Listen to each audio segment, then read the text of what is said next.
Le message du président élu Donald Trump à l'égard de la personne qu'il a choisie pour être son principal conseiller en matière de santé était simple. Je vais le laisser faire des folies sur le plan de la santé. Je vais le laisser se déchaîner sur l'alimentation. Je vais le laisser se déchaîner sur les médicaments. La marge de manœuvre de M. Kennedy au sein du ministère de la Santé comprend des agences nationales de santé publique et la recherche médicale ainsi que l'assurance maladie financée par le gouvernement pour plus de 140 millions de personnes.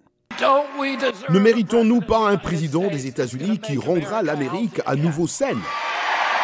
Kennedy était un avocat spécialisé dans l'environnement. Son oncle était l'ancien président John F. Kennedy et son père était l'ancien ministre de la Justice Robert F. Kennedy.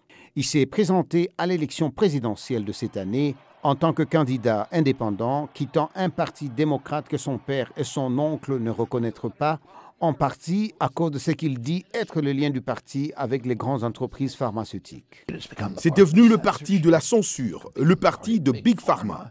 Pendant la pandémie de coronavirus, Kennedy a soutenu des fausses affirmations, notamment des liens entre les vaccins et l'autisme et l'exercice d'une conspiration du gouvernement américain visant à utiliser les vaccins COVID pour faire des expériences sur les Noirs et les Hispano-Américains.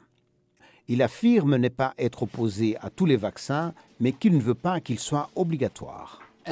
Si quelqu'un veut se faire vacciner, je ne vais pas lui mettre des bâtons dans les roues. Si vous voulez un vaccin ou si vous voulez vacciner vos enfants, ces vaccins seront disponibles. L'Organisation mondiale de la santé qualifie les vaccins des réussites mondiales qui a permis de sauver des millions de vies, une position que l'organe de l'ONU a réitérée peu après que M. Trump a annoncé son intention de nommer M. Kennedy au poste suprême de la santé. Les vaccins sont la raison pour laquelle nous sommes beaucoup plus nombreux à avoir survécu jusqu'à l'âge adulte qu'auparavant. Ils sont si efficaces qu'ils sont presque victimes de leur succès. Le scepticisme de M. Kennedy à l'égard des vaccins pourrait avoir une incidence sur le maintien de leur prise en charge par les compagnies d'assurance, explique Dr Ashish Jha, ancien coordinateur de la réponse au coronavirus au sein de l'administration Biden.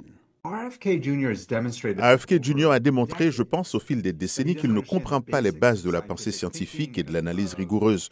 Il dit des choses qui sont tout simplement fausses et il colporte des théories complots. Les défenseurs de la santé publique ont exprimé leur inquiétude au sujet des opinions de Kennedy, selon lesquelles le VIH ne cause pas le sida et que le fluor devait être retiré de l'eau potable aux États-Unis. Le leader républicain de la Chambre des représentants, Mike Johnson, affirme que Trump et son cabinet ont le mandat de changer les choses. Le statu quo ne fonctionne pas pour le peuple américain. Ce sont des personnes qui apporteront une véritable réforme, une réforme significative aux agences qu'elles dirigent. Si sa nomination est confirmée, M. Kennedy sera à la tête d'une agence qui compte 80 000 employés aux États-Unis et dans le monde entier et dont le budget s'élève à 1 700 milliards de dollars.